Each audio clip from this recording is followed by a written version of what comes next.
Welcome to Tell the Damn Story, the show that explores the many ways to navigate the successes and failures that aspiring and struggling writers face to make your journey that much easier. Hello there, Alex Simmons. Hey there, And Chris hello, Ryan. Chris Ryan, and this is Tell the Damn Story. And I gotta tell you, Alex Simmons, I'm feeling kind of renewed. It's feeling like a new chapter. You know what I'm saying? Oh, a new chapter. Oh, crisp, clean, new chapter. Properly edited and all? It's fresh and alive. Well, share. Why do you feel fresh and alive? And it's not your deodorant, I'm sure. Yeah. It is not my deodorant, ladies and gentlemen. It is having experienced my third greatest day of my life. Third greatest day. Okay. Third greatest day. And they are really like one right next to the edge. It could be if we keep going, any one of these could win out. First one, of course, was the day my wife married me. That was great. Uh-huh. Okay. And the second one was the day the twins were born. Wow. Boy, that's heavy. That's deep. Yeah. So wait a minute. How the thing could is you hard possibly? competition. What the Yeah, hell? how could you possibly come up with a third? Last Friday night, my son Sean I remember him. and a very lovely lady named Taylor Blanco. Yes, we've heard about her. Entered into marital bliss. They got married. They got hitched. And it was end to end one of the most joyful experiences of my life. It was quite a shock. I expected at some point to kind of settle into part of the cast. Oh, he's the father-in-law. Okay, do the father-in-law thing, then sit down. But it was fascinating. It was fascinating and joyful from beginning to end. And it was also, there's a great mug. It was also sociological, Alex. How so? Well, when you were in your heyday of dancing, it was shortly after the rituals. Yes, the rituals. the line dancing where you would dance around with Washington and people like that. But Yeah, shortly right. after that, it was And couples offering up fruit to the gods. You have to Yes. remember that. And then eventually you experienced couples dancing. Yeah. And that's what, that's what I did in the late 70s and through the 80s and stuff, like couple dancing. You'd dance with, for me, it was with the glorious one. The generation that I just saw at the wedding,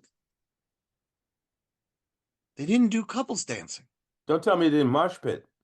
It wasn't a mosh pit. It was circular and tribal. And Oh, everyone was included. No one was left out.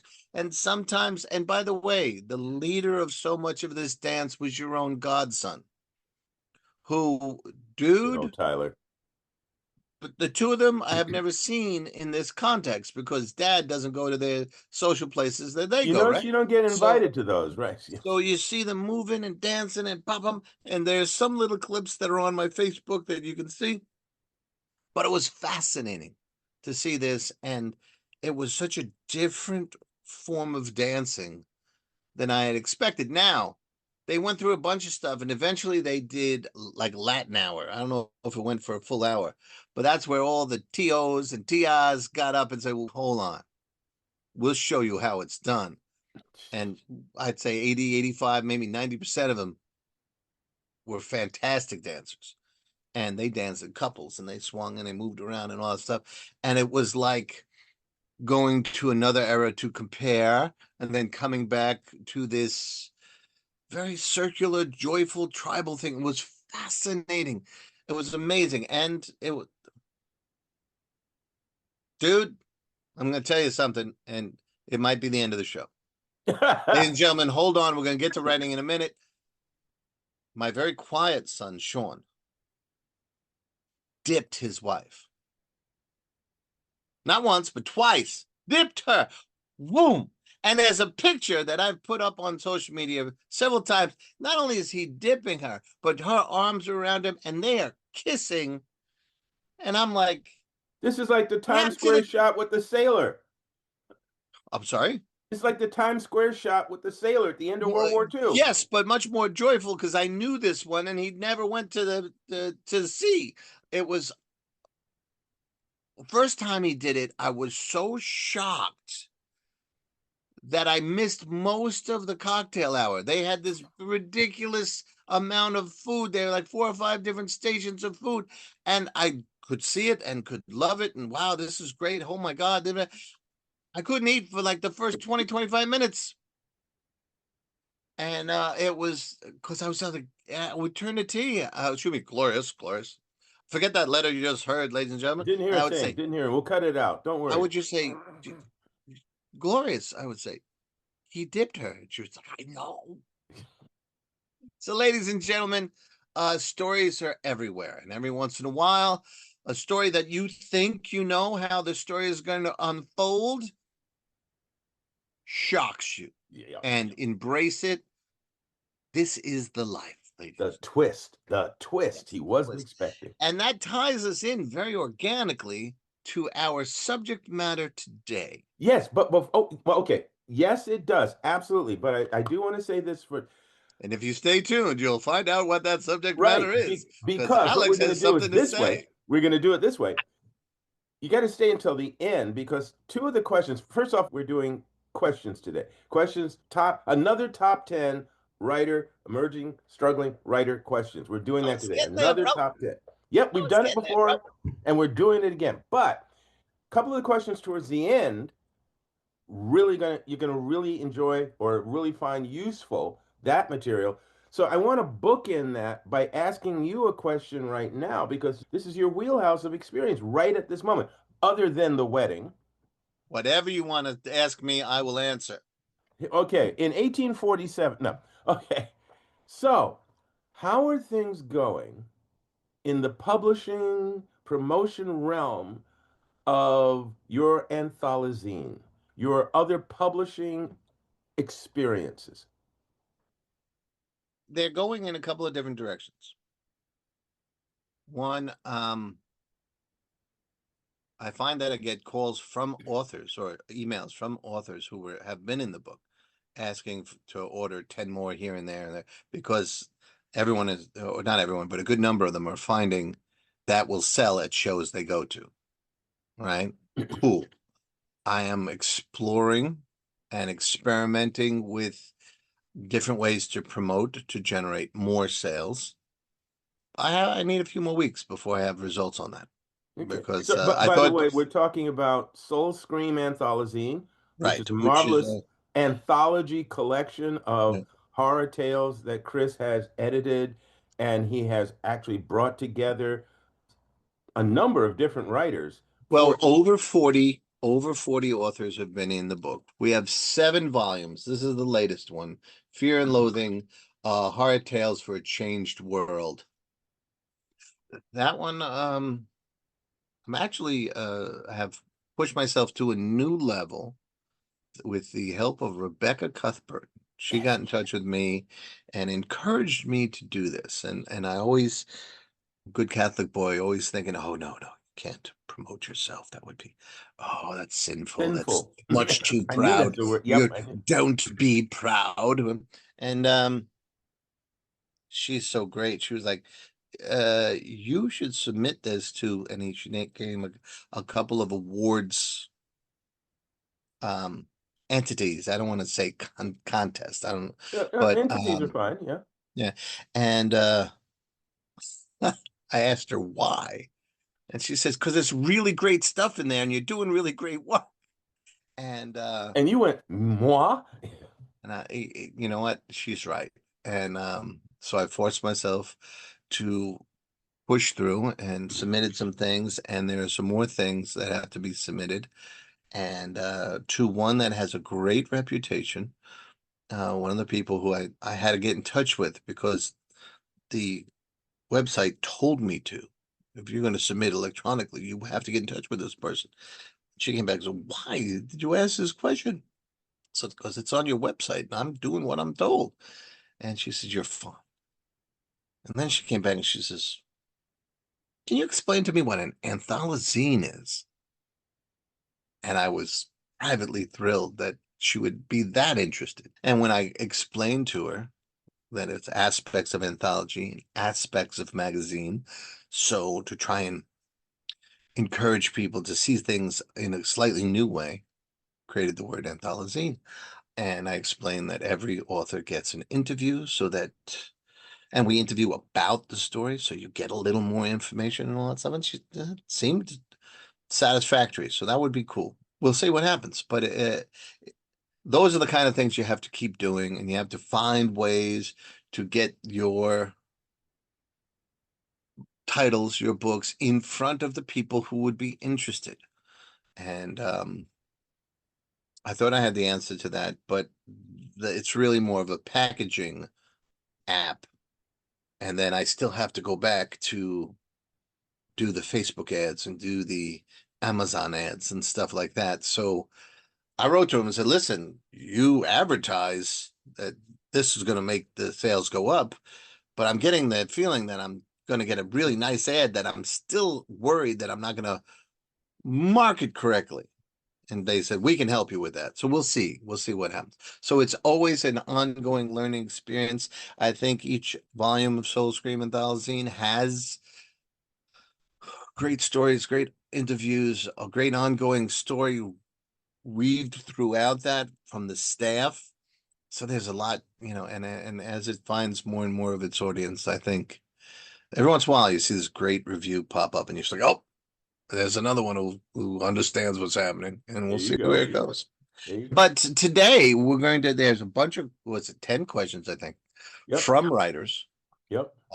that our legendary co-host Alex Simmons has gathered on big stone tablets. Yes. Two of He them. came down These, from the these mountain three. with These three. yes. Oh, These two. two. These two stone tablets. Yes. um, each one is slightly different, so it's going to be something for everybody. And at the end, yes, there is some more about this, and I think some of the answers might surprise even the legendary Alex Simmons. Well, So you know, stay being tuned for legend, that, just to see the surprised O face on Alex. being legendary, I have seen many things. So yes, I'll be prepared as best I can for the shock and the amazements thereof. All So right, let's jump to the first question here, which says, "How do I build suspense without giving too much away?" rewrite. It's the elixir of all things when it comes to writing. I think in your first draft, and I've said this again, and Alex, you and I preach this all the time. You get in as best you can the scene, and then you want to look at the beginning and end of it and see, can I enter the scene a little later and can I leave it a little sooner? And that helps build suspense. And then you also look at it and say, what am I tipping my hand on? And you eliminate that. And where can I seed some more hints towards the ending? Whether it's a short story or a novel or a series, you should really know the end before you begin writing, so that you can always be driving towards that end. People say, well, what the hell are you talking about there? Well, if I heard them saying that. right, Shakespeare knew that, and spoiler, 400 or some odd years later, uh, Shakespeare knew that everyone was going to die except one person in Hamlet, right? Everything that he does with those characters enhances our appreciation, our feelings towards these characters, either positively or negatively, so that when that climax happens, all of those feelings that he seeds throughout explode as one in our heart. And we have this feeling of justice and elation and heartbreak and loss. And because he is the bard, we also get that, that was the way it should end, and that Mm. kind of thing. A similar thing with Romeo and Juliet, although there are people who argue completely opposite poles there, that it's what a tragedy. And a good friend of mine, Steph, will always say, what a ridiculous farce. They were little kids, didn't know what the hell they were doing. Where the hell were their parents? And that's hilarious too. But a great piece of work will get you through that. You know, when Mary Shelley was writing Frankenstein, she was 18, almost 19, and she was going up against Lord Byron, who she knew as a person, not as we knew Lord Byron, and her husband, who she was his wife, her husband. They were that close, right? So she felt completely safe on this rainy weekend taking this shot.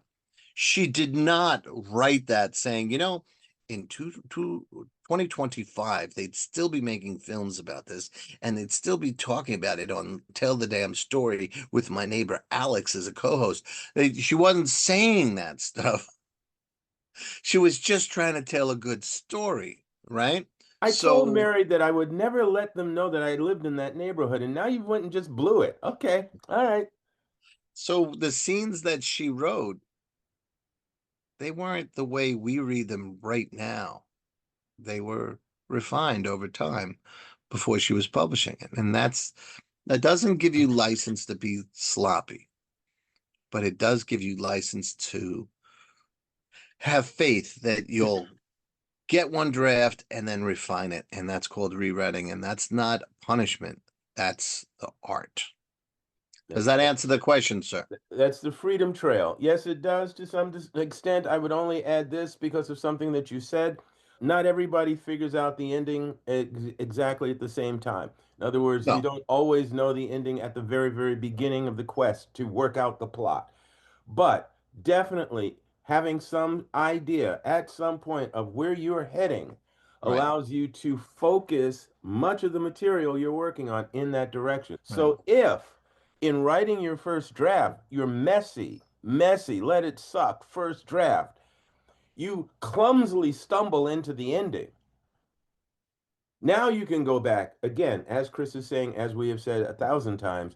Now the fun begins. The Right. rewrites, revisions, the reviews, reviewing the material, not the reviews as in sending it out to people. And all of that allows you to fine tune, cut things down, remove things, and eventually come up with that draft that makes you proud. And that's great. Okay, so let's, Yes. I would just say that earlier in your writing career, when you're merging writers, it's a little easier if you know where you're going. Once you get a few under your belt, then you can trust the process a little more. But a oh yeah, for roadmap, sure. first time roadmap So kind of helps. the experiences of writing Right, and of completing the stories, whatever draft, completing them, all of those right. things are training you and allowing you to build up a bit more confidence. So as Chris said, you can trust the process at some point a lot easier. Agree. Yeah. On to number two, sir. On to number two. How can I, not me, but how can this person find my unique writing voice? And I'm just going to jump in here very quickly and say that Please. I have some writing colleagues who hate the whole term find your unique voice. They feel that that's a cop out in some way, shape, or form. So for those of you who feel that way, eh, I have my explanation for what I think that means, but I'm going to give Chris a chance to tackle this question and then I'll come back with my thoughts. Okay. I'm gonna be I don't know. Let's see what you think, everybody. I don't think you can. Okay. I think it's almost osmosis, right? When I was first time I wrote a book, it was like seventh grade or so, and I had just read S.E. Hinton's The Outsiders. And if you were to dig up that notebook that I wrote the whole novel in, 86 pages of notebook paper, right? And read it, you would say, wow, it sounds like it was written by a seventh grader. And you'd also say, it sounds like it's written by a seventh grader absolutely plagiarizing S.E. Hinton, right? So early on, you're going to see your influences, right? There's so many people. If you see like the artist Jim Steranko, if you see his early art, or who was it? Barry Windsor Smith. If you see Ah, his early art, both of them look like Jack Kirby art. But then a couple of years later, they are completely their own and unique visual styles, right? That's how it happens. There's I was talking to T about this. Oh, shoot, I was talking to Glorious about this. I don't know what this letter keeps coming up. It's a Tourette's thing. It's another T. Yes. I was talking to her about this as a metaphor of a stew. When you're first cooking, you might over season one way or the other. And, first time I cooked chicken, I was with a college buddy and we were trying to save some money. So we cooked the chicken and I was going to put a little bit paprika on it because, it was on the seasoning shelf, not any other reason. And I opened up, there's the little sifting one where Yep. like salt, and then there's the one you can get spoonfuls with. I opened the spoonful one and whop, big part of it. And we just tried to cook it anyway and see what it was like. We were burning our throats out, right?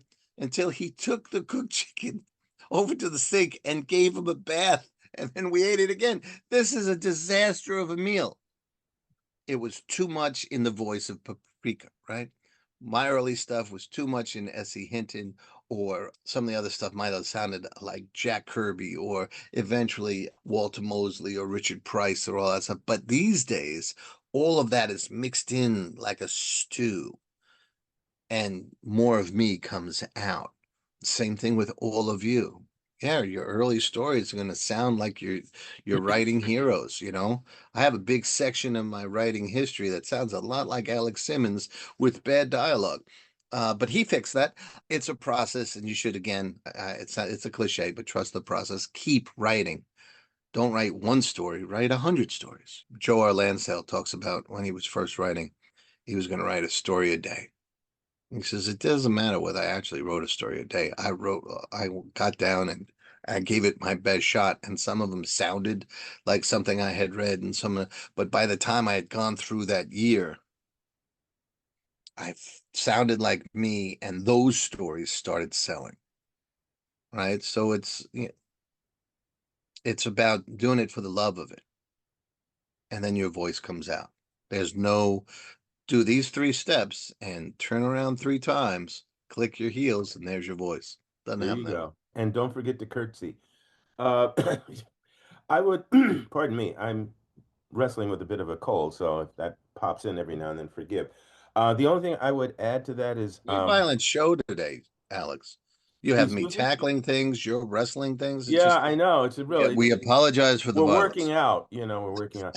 All I Sir, was you going to were say, saying. all I was going to say is that what I tend to say to my students, and I believe very much myself, is that all of our creative work filters through who we are. Yep. Who we are as people, our belief systems, and all of those things. So, to some degree, even though, yes, as you start out writing, dancing, drawing, composing music, the influences that we have experienced, that especially the ones that we admire tremendously, definitely is going to be a part of the picture. But also remembering what you want to say, the things you're curious about, the things that bother you, the things that you want to explore, telling those stories or exploring those themes through your characters and plots. That's another way of starting to identify who and what you're about as a writer.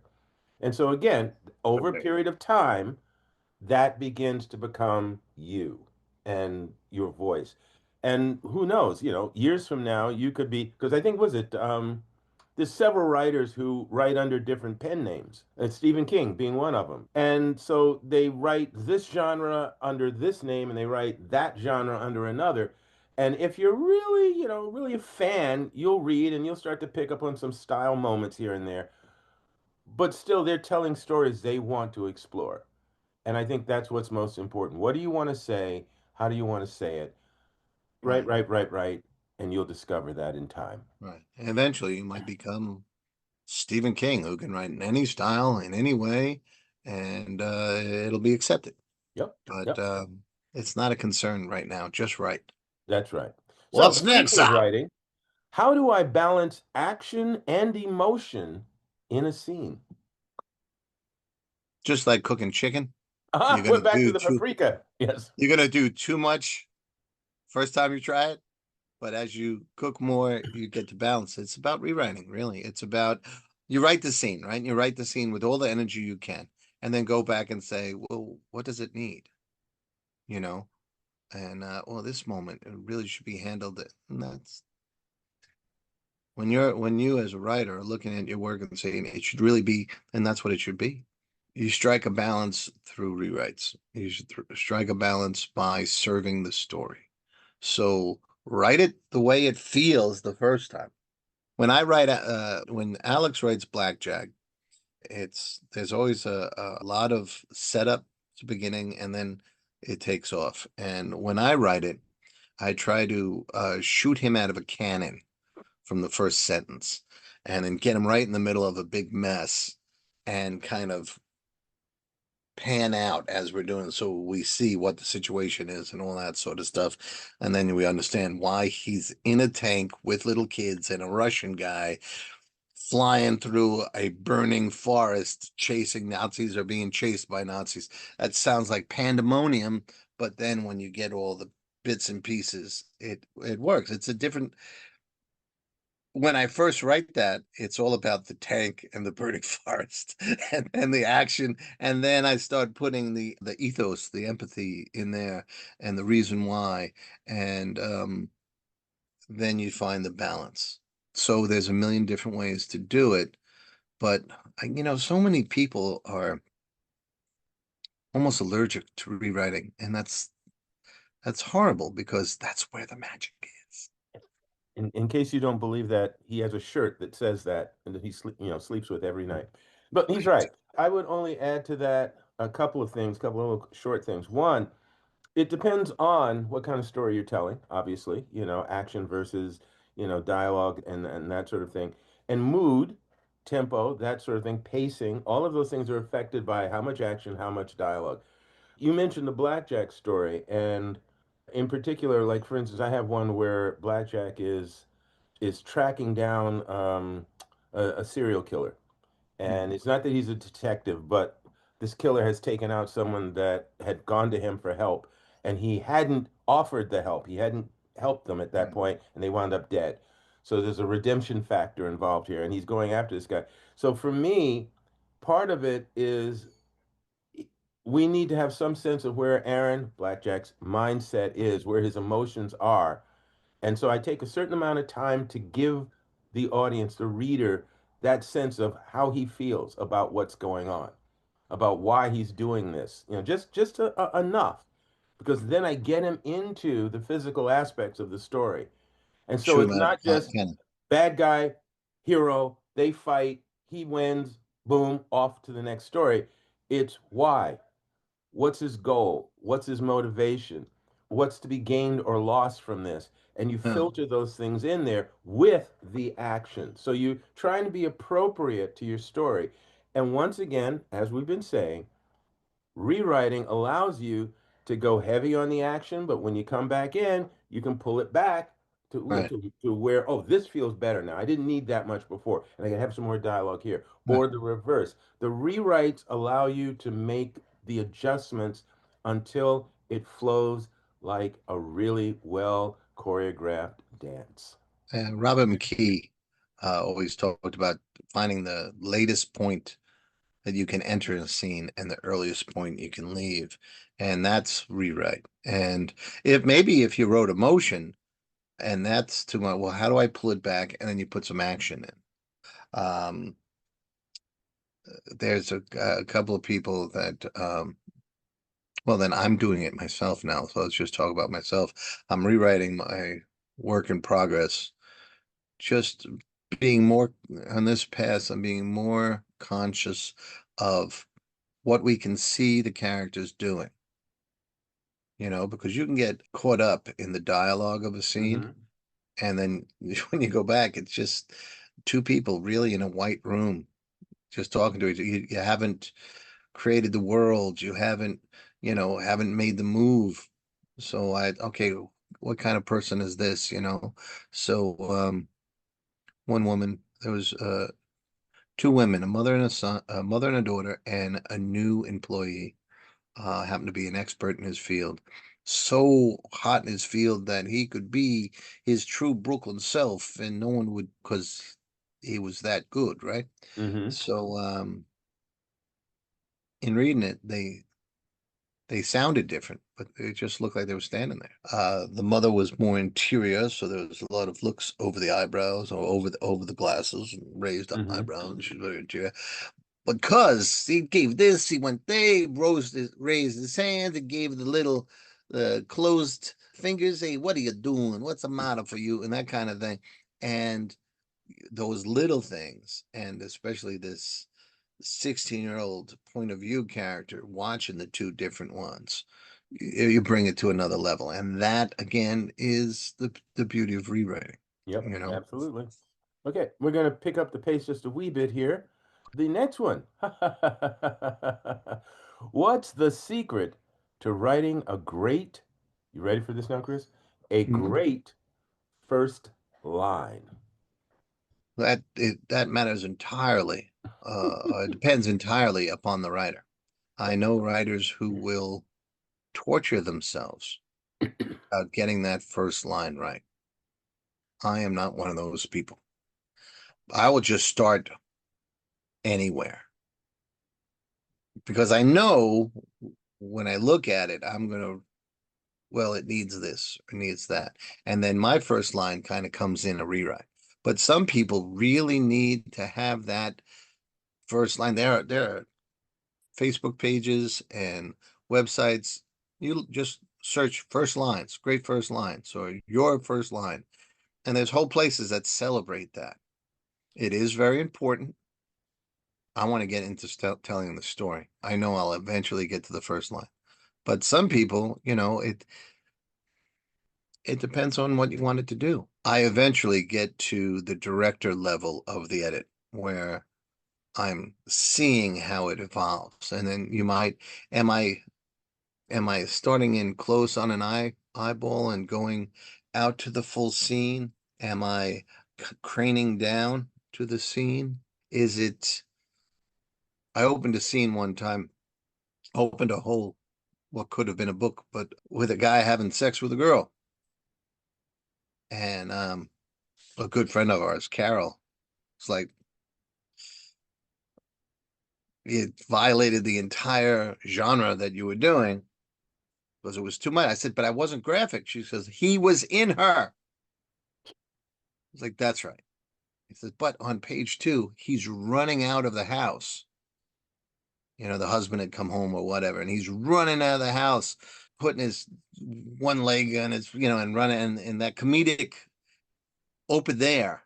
And you understand all that stuff without the violation. And it wasn't that it was graphic or anything like that, but that particular genre I was attempting didn't do sex, didn't do physical intimacy. So running out would have covered all of that.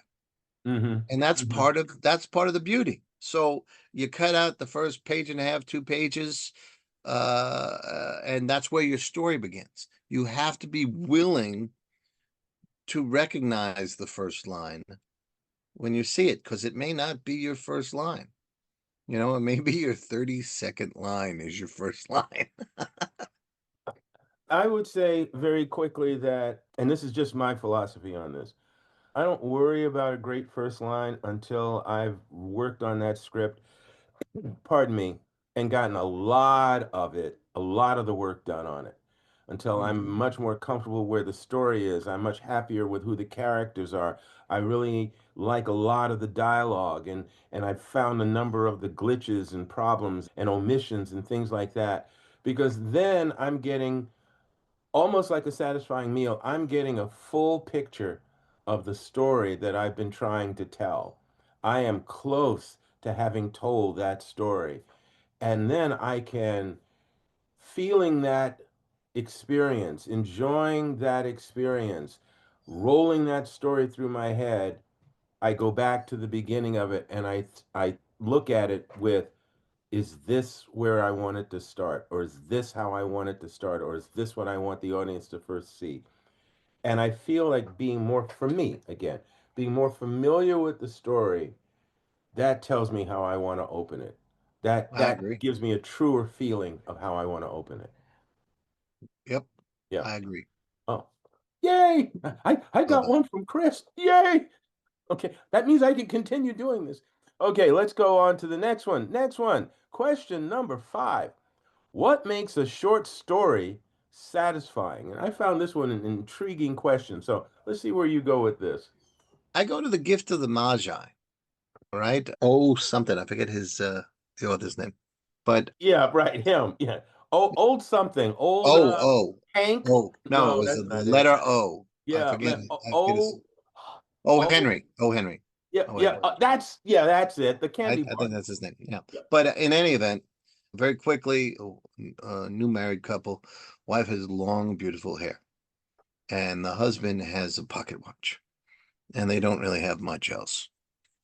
Their Christmas is coming, their first Christmas, and she wants to get something very important for her, very memorable and perfect for him. And she realizes that watch could really use a chain on for the vest, right? She doesn't have the money for that little chain for the pocket watch, so she cuts her hair and sells it to a wig maker because she can always grow more hair back. That's no big deal. And she buys that chain for that watch. At the same time, we see the husband, and he loves that wife, and he wants to get something, and he thinks her hair is so gorgeous, so he sells his pocket watch to buy her a set of combs for that beautiful hair. And Christmas morning comes, and they give the gifts to each other and realize the gifts are useless, but they aren't because the thought behind them makes that holiday special for them. It was really short. So that little twist at the end, that these things that, in a more cynical time may have been like, what a wasted Christmas or whatever. It made that like that story is immortal because it really the subtext is this is what the holiday is supposed to be about. It's not the tally of what you get, it's the thought of what you give, right? That's what's beautiful. And it comes in at the end. So for me, what makes a short story great is that ending that makes perfect sense. It's almost like it couldn't have been anything else, but you didn't see it coming until the last minute. If you can see it coming on page one, lesser story. But if you can see it coming, there was a great thing, and I've said this a bunch of times on Tell a Damn Story. But someone once said, and I'm sorry that I never remember who said it, that writing a story or reading a story should look like you're on the by the limb of a tree, and the tree has branches going off, the limb has branches going off all the way, and it could go in any direction. But when you get to the end of that limb and you look back, you realize there was only ever one path. And that is the trick of a story is that, wow, it could go any way at all. What's going to happen? And then when it happens, of course, that's what you're looking for. That's the satisfaction. For some people, I do dabble in the horrors. For some people, it's that last scare. Oh, but it still has a little tie all the way through. That's what we're looking for. And now Alex will explain it to you in much better language. Yeah, right. Actually, all I'm going to say about that is two things. One, you mentioned The Gift of the Magi, and I often think of a short story. I believe it's by, and I could be wrong. I could be wrong. I believe it's by Lincoln Michael, and it's a story about a wayward son who's coming home. He'd taken off from the family a year or two before. They'd had arguments and everything like that, and he'd taken off to seek the world and his fortune and prove everybody wrong except him.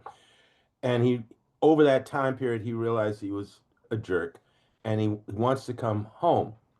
So he sends his father a letter saying, "Dad, I'm sorry, blah blah blah blah blah. I'm coming home, but I know we had some harsh words. So if I'm welcomed, leave a lamp on in the window, and I'll know that I can come in. But if not, if you don't leave the lamp on, then I'll know I'm not welcome, and I'll just I just continue." And he takes a cab there, and he's telling the story to the cab driver while they're driving over there. And when he arrives, and here's spoiler alert, but too damn bad. When he gets there, not only is every light on in the house, but there are lamps and things with cords, extension cords leading out of the house onto the front lawn. And mm, that's where it ends with him seeing this. I think a satisfying short story is a short story that delivers the message, the emotions, or explores the theme and says what it needs to say in a compressed or compact right. period of time or series of pages You want to satisfy your audience. You want to make your point. You want to share your thought Right. in a complete package in a short period of time. And if Yeah. you succeed in that, you have a successful short story. Right. Remember the difference between a short story and a novel. You know, a novel is about a ton of things.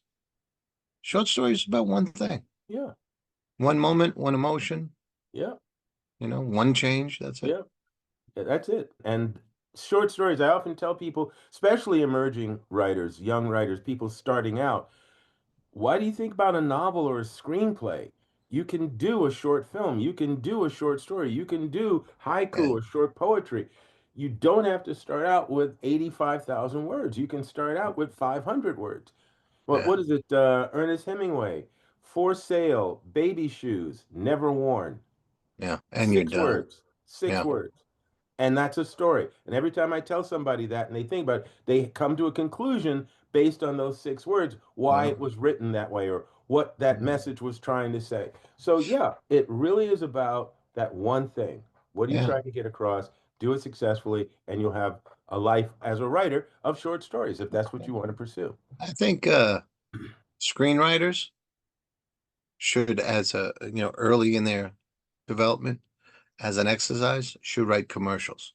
Not Ah, 60 professionally. seconds. Yeah. Yeah, you got only Yeah. 60 seconds. And there are 60-second comedies. There are 60-second romances. There Yep. are 60-second absurdist. What the hell just happened there? And Mm-hmm. that's not as successful for me. Not relying on the entire discography of my childhood to carry the commercial. Tell the tale. There was this guy, Ray O'Connor, I think it was the 80s, early 90s. He was the king of the 60-second comedy, which was the commercial, and he did a ton for American Express and that kind of stuff. He was, he was an actor whose gifts were of comedic shorthand. Great exercise. What I have no time. How do I convey that? And then once you do that, you can expand outwards. Exactly. Short story is the same kind of great exercise. So let's jump on to question number 6. How do I build a writing habit I can stick to? I think you Depends have to on get over. you. I think the first thing you have to do is get over yourself, right? Because there's so many people. I've seen so many young writers, especially when I was a young writer, and we'd be like, "We're gonna write every day." I'm writing 8 hours every day. No, you're not.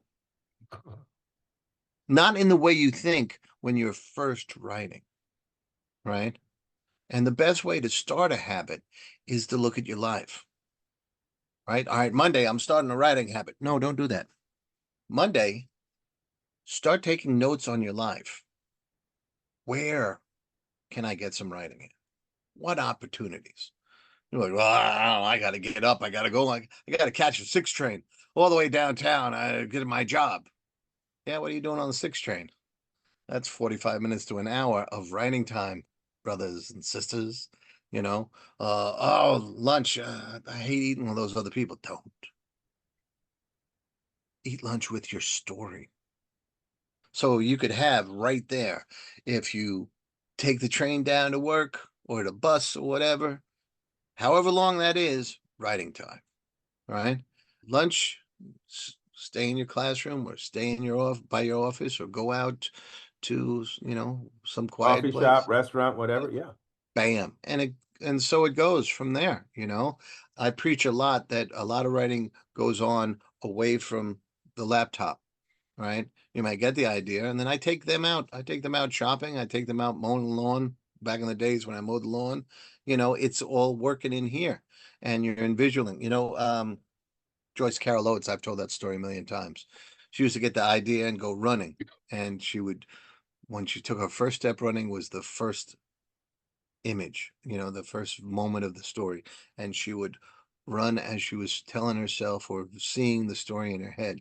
And if a glitch happened, then she would work on that for a while, and then maybe the next day start the first step, beginning of the story, and she would keep doing it until she could see the entire story as she ran, beginning to end, no glitches. And only then did she never said she wrote it. She said, I transposed it. I mean, there's a million ways to do it, but the There's a first thing great you got to do. writer. There's a fantastic writer, really, really well-respected, talented human being who would Thank get you. up at 4 o'clock Oh, in the morning and write for an hour or two because that's what he had to do. Then he would help his remarkable, wonderful wife with their twin children. right. And then he would get in the car and drive to a school where he taught for 8 hours or so a day, and then come home, do whatever family things, maybe go through a little bit of homework from some of the kids, hit the bed at 9 o'clock so he could get up at 4 o'clock in the morning. I mean, what a remarkable human being. And And how that long was did it. this man do this for? Well, I still kind of do it. Yeah, yeah, well, yeah, but The kids are I don't think, gone. The kids yeah, are gone, but the habit has remained. And yeah, that's the question, right? yeah. How do you get a habit developed? It was a choice. It wasn't a lifestyle choice. It was a necessity because once the kids, and I found this out when the kids before school because they were in school age, but once they got up, it was over because we had twins. So everything was happening double time, right? Or it wasn't one and one makes two, it was one and one make 12. It was always something happening, right? So I realized if I wanted to get any writing done, I had to do it while they were still asleep.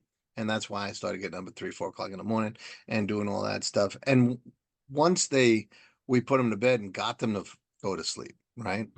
Then I was too, excuse me, Glorious and I were too exhausted for me to do any writing. So we would go to bed when they went to bed. And then I would get up before and get a couple more. And that's what I'm saying to you. Find out what your life allows and write in those moments. There you go. So let's And jump on to that's how you build a habit. that's it. That's it. There'll be some other tips along the way. And if you listen to some of our previous episodes, you'll find even more. How many previous episodes do we have that they could find information? Almost 400. 388. What? 388. So there should be something you can Yeah, use. one or two references they might come across in there. What's next, sir? How do I stay motivated when the story gets tough? The story gets tough, My the tough get go. No. Yes. my answer is the tough, the challenge, the puzzle is the motivation. Some people do puzzles. Some people like to design things or cook. We go back to that metaphor of the stew, Mm. Or right? the Forget chicken with the the paprika. That was fun. right, right. Well, Yeah. now that chicken is in a stew, right? Ah. You might put some paprika in there, but you also might put some salt, some parsley in there, and this and Mm. that. A couple of potatoes right in there. Oh, yeah. Oh, Maybe how a about some maybe a carrots? Can we get maybe a some carrot. carrots? Hey, Yeah. what's up, Yay. Doc? What are you doing? And the more you put in, the richer it gets, right? It's that same kind of thing. What does it need? And that's for me, I think that's a great part of writing. That's when I go and vacuum the house, right? I usually do that on Fridays, although I have been noticing in my new full-time writer phase that sometimes I clean the house in different days, because I'm working on a plot problem or something like that. I was straightening up before because in reading the work in progress, rereading and touching up the work in progress, I realized I need to move the position of an entire chapter because it screws up the forward momentum. Mm. And I went and cleaned up the kitchen and started thinking about it, and I realized what I could do. It So, was in other words, you gave yourself another task having nothing to do with writing yeah, yeah. so that But that part of your brain could be percolating on that yeah, I challenge. I do physical stuff that doesn't take a lot of thinking, like I know how to wash a mug and stuff, and just Took years for him really to figure that those out, but mugs he can get do it now. really, really clean. The worse the problem is. And that's why I'm like Fridays, I used to do the entire house, but now I break it up. I may do a couple of rooms one day, and because there's a problem every day, and then why save all those problems to Friday? So I'll go and sweep and vacuum and work out that problem, or the kitchen gets clean out of Glorious comes home. So what the hell happened in here? Oh, it was a plot problem. Yeah, yeah. Don't touch anything. But that kind of thing. Stephen King says he's a pantser. He says, but he thinks about the upcoming scenes on his way to sleep, and then your mind keeps working on them. Joe R. Lansdale says, I write from like I think from 11 o'clock to 3, and then wherever it stops, that's what I think about for the rest of the day when I'm going around doing my other stuff. And I mean, we're always that's the secret of writing. I knew a guy who he had a whole business. And he said, the secret of writing is rewriting. Maybe, yeah. I went okay, but for me, the secret of writing is that you're always writing, I would always. say that, again, I often say this to my students and my clients that all the things that we can show you or teach you or share with you are tools, and you will determine which tools work best for you because not every tool works for everybody. But in this particular case, I would say that when you are in that position where, how do I motivate myself when the story's getting tough? One of the things that I like to do is step back and try to say, why is it tough? What Mhm. what is it that's making this hard for me right now? Is it that I don't know what to do with the character? Is it that I don't know how the plot should move at this point? Did I suddenly discover that because I didn't set something up 3 chapters ago, now this isn't working? You Yeah, know, or has the fact that I now know my characters even better, I realize my character wouldn't do this thing, and so I'm stuck with what would they do. right. Once I try to identify what the problem is, because it's not like, oh, it's a problem. No, what's Challenge, causing not the a problem? problem. Yeah, Challenge. right. Challenge, right. So once I identify the challenge, now I can look at some sort of scenario that'll enable me to work through it, right, Right. or And overcome it.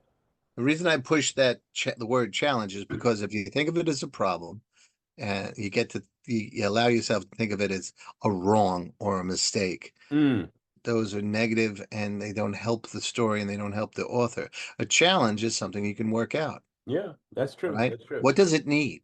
Yeah. Where do I go? And you were saying you ask why, right? Yeah. I would say remember the journalism 101, the questions every journalist has to learn, right? Who, what, where, why, how, You forgot. when, and when. Yes. Yeah, I knew there was one over here. Yeah. Yeah. Um, those simple questions will solve most of your problems. Sorry, most of your challenges, you know, Yeah. right? When did he know this? Why does she do that? Right? Those really will help. The other thing I wanted to say, this is really important because it's dangerous, especially for emerging writers. The shiny object. Mm. I'm doing this story and the story gets tough. Oh, this is really not the story I'm supposed to write. I'm supposed to write that one. And then you abandon this one and go to that one until you get to the tough problems. Like, oh, this is not good. I was supposed to write about flying monkeys. And no, With no diapers. yeah, that's right. If those stories are important, they'll still be there. Solve the puzzle. Yep. Give yourself the luxury, the rich experience of working your work in progress to completion. That is really so much more satisfying. Satisfying, and it's also so much more necessary because if you do not learn how to work through problems, you will always run into a wall no matter what you're tackling, and That's you right. won't know how to get through it. And If you that's don't learn that's how the to put skill on you need. pants, society's going to be awkward for you. So Truly. work through that. Truly. Figure out how to put both legs in there and Yeah. pull up. Yeah. But one leg and eat. Never mind. We'll come back to You'll that later. figure it out. Okay, Keep there you go. working on So, it. moving on to, we have 3 more questions here, and the last two, as I said, folks, sort of tie into what we said at the very beginning. So, here's number 8. How do I know if my idea is strong enough to become a book? And one could Um, say a book, a script, whatever. Yeah. the what Stephen King says, keep all your ideas in your brain and let them fight it out. Yes. I would add the story that mugs you, that bothers you, that pushes you when you're just going to get a bowl of cereal and make sure, well, when it won't leave you alone. That's the story you have to write. I am a firm believer in that stories write us as much as we write stories. I have no idea why my current work in progress has taken over my life. There's nothing on the surface that directly has to do with me. And in the subtext, it's all about me. It's all about the themes that are important to me. And these are the same themes that I see in Fear and Loathing and in so many other books. You can't get away, they say that authors just continually rewrite that same thing that is their major trauma or their major passion in life. And maybe that's true. But that's how I measure. I what has always failed for me 100% of the time? Making of list. I'm going to write this one, and then I'm going to write this one, and then I'm going to write that. That never works for me. It might work for you, and if so, God bless you. But for me, the third or fourth one will always just knock the other two and climb up and say, me, you must write me now. And that kind of thing. And There are it other sings just people like who a are, "You must write me now." yeah, it's kind of like a Mighty Mouse type thing. Yes, yes. Um, Here I come. Yes, okay. There is another school of thought, and it's a very professional school of thought. James Patterson. Oh, this is popular. Let's write this, and his team will get busy. He will get busy. That that works for some people. He is an industry. Yeah. He is an industry, and God bless him. That's what works for him, and other things work for other people. We had Charles on the other day, and he was talking about writing a SIBO route for his westerns so they wouldn't clash with his other genres that he wrote in. I don't do that. He does. It works for him. Those are all, to me, that's, Like I said, you find the tool that works for you. And that's a big part of it too, because we're not talking about stamping out cogs. We're talking about creating stories, telling stories. And each person, as I said before, the stories you tell filter through who you are. So right, again, you've got to make those adjustments. What works for right, me? right. Chris suggested this, Alex suggested this, Stephen King does such and such. Which one of these things works for me? I can use that right now, and we'll see what happens down the line in the future. I would caution, as everybody cautions, so it's nothing original. If there's a big craze going on now, like about a decade ago, it was zombies everywhere. Oh, Zombie. God. And you say, "Oh, I'm going to write the next zombie." Well, by the time you finish writing it, that craze will be gone. So don't try and jump on a craze or write the story that's burning in you. And if it happens to be a zombie story, when the craze is going, I'm fine. Okay. There you go. Like right now, zombies aren't, they're not that. Yep. Thank But God. if you have a spin that, Brian Keene really burst onto the scene with The Rising, which was a zombie book when zombies were ice cold. But it was so compelling what he did. And it came from he was trying to get home to his wife and his kid in a blizzard, and they closed the Jersey Turnpike or something. And he kept driving, and then some state trooper would go, "Sir, you have to get off the highway." I was like, "Oh, I didn't know what happened." And I was like, "It's weather's too bad." And I was like, "All right, I'll get off the next exit," and he would keep going because he wanted to get to his wife and kids. And it started thinking, how far would I go to? What would I do? And then he kept raising the stakes until he got zombie apocalypse. So what would I do? And it became the story. So it's just asking yourself questions, and the thing that's really in your head or in your heart, ask those questions and see if it keeps feeding, and if it keeps growing, that's the one. That's the one you have to write. If it wakes you up, if you find yourself with the food near your mouth but not in your mouth because you're thinking of a scene, here's a hint. Yep. Okay. Let's get to the last two. What's the best way to self-publish a short story collection? Gee, do we know anybody who's done that? Okay, I need a clarification. Is it a short story collection of other writers or a short story collection of your short stories? Since this is not my question, I don't know the answer to that I'll answer question. both. Okay. Yes. Soul Scream Anthologine is a series of volumes that are short story collections, right? The reason I did it was because there was so much body horror out there, So much and what horror? body horror, where they're very Body horror. graphic about what's happening to the human body, right? The victims of this or that. It's too gory for me. God bless all of you who love it. It just knocks me out of the story every single time. And that was my problem. Same thing with extreme horror.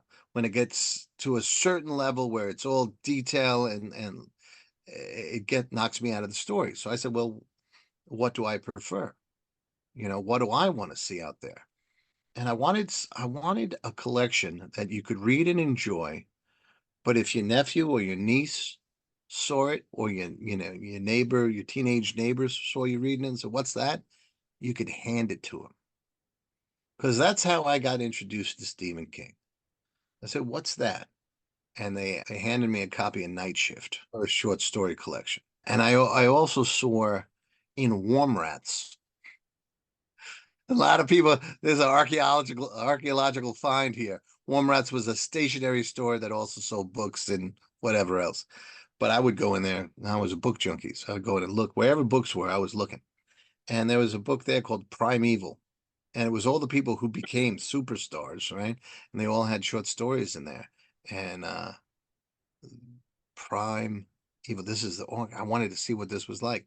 Scared the hell out of me. I'm not the biggest horror fan, but it stuck with me.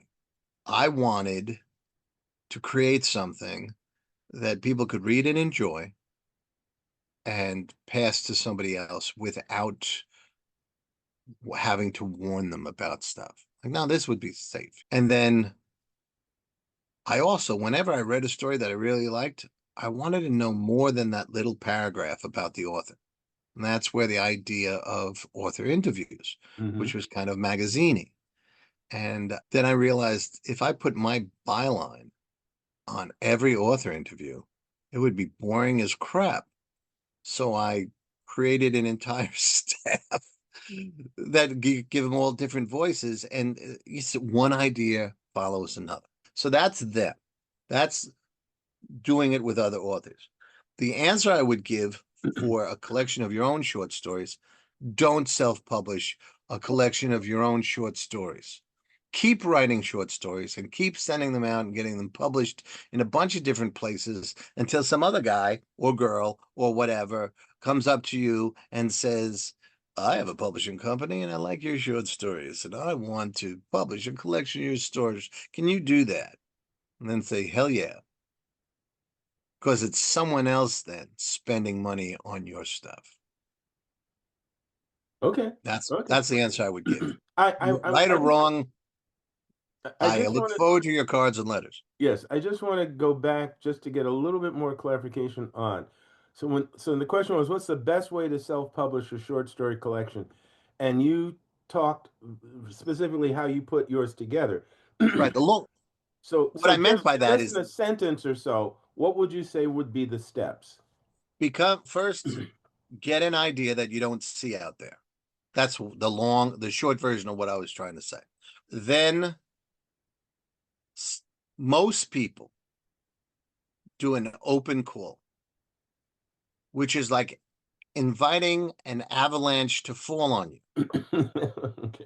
So sometimes they have, and Rebecca has done some volunteer work for some other companies and stuff, and read the slush pile, the big pile of all the submissions that come in. And if a bunch of people do that, then it becomes a humane amount of work. I'm a one-man band. I can't do that. So find a way that works for you. If you have a bunch of people who read the stories with you, put out an open call and put a deadline, very clear deadline, and put very clear expectations. We want this. We don't want any child horror. We don't want to see any dogs killed. Whatever it is that you want to put. We don't want any group to be abused or satirized. We're not interested in any, whatever it is that, and I'm sure there are some people who say, "Oh, we want white supremacy only." Well, good luck. That's a whole different, that's not my audience. I'll see you. So you put those in, put out the call, then you have to read them all and you make the selections. What fits the theme of your book? Some gonna need editing, da da da da. And then you go, I use Atticus to put it together. Once it's all edited and in shape, you got to hire someone to do a cover unless you know an artist. There's all these little nightmares that you'll have to face going through because that's production. And then you also have to put the word out and advertise, promote, whatever. So that's longer than you wanted, but that's how you do it. No, that wasn't necessarily longer than I wanted. I just wanted it concisely, and that was it. So that's great. So then we have the last question, which is how do I market myself without feeling fake or pushy? Great question. Great question. And I have struggled mightily. You even mentioned it earlier. Yeah, with about feeling fake or feeling pushy. The thing that I did that has helped me get past that, and I'm in the process still of getting past that, is you put a lot of hours into this, and every one that you do, Mr. Ryan, is it worth your time? Yes. Well, if it's worth your time, it is worth telling other people about it. If you think people will have a good time and get some value out of the work you did, if you're proud of the writers you worked with, let other people know. And that's what's helped me get past fake or pushy. And if you want to see great examples of how people promote themselves without being fake or pushy, follow Rebecca Cuthbert on Facebook and just read, because sometimes she's talking about her books and sometimes she's talking about the animals that she volunteers at the animal shelter.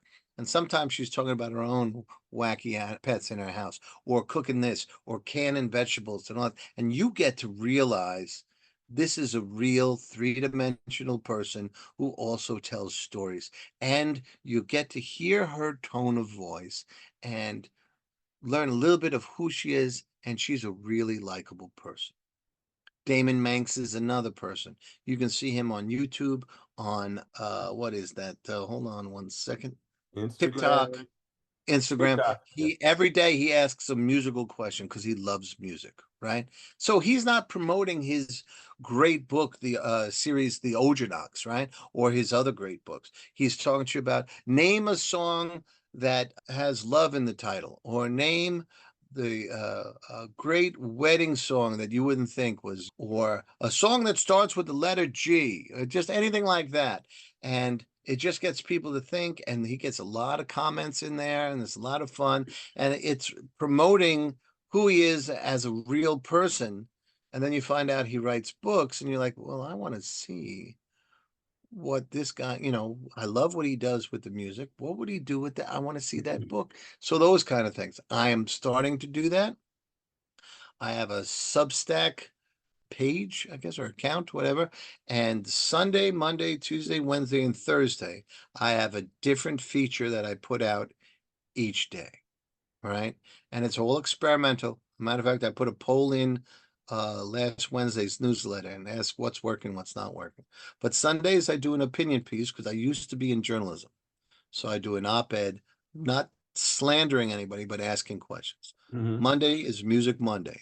Tuesday is Two for Tuesday. I do a one panel with dialogue, kind of like a comic strip, featuring an old couple, Bob and Grace.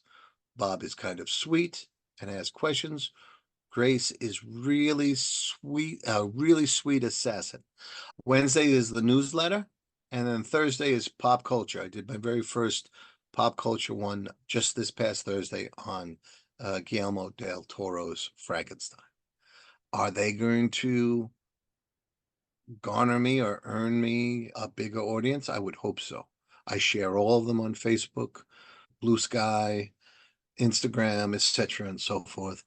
And you see what works and what doesn't work, but all of it is coming from a place of the real me. And I think that's the big challenge. You got to find out who you are and what you're comfortable with sharing, right?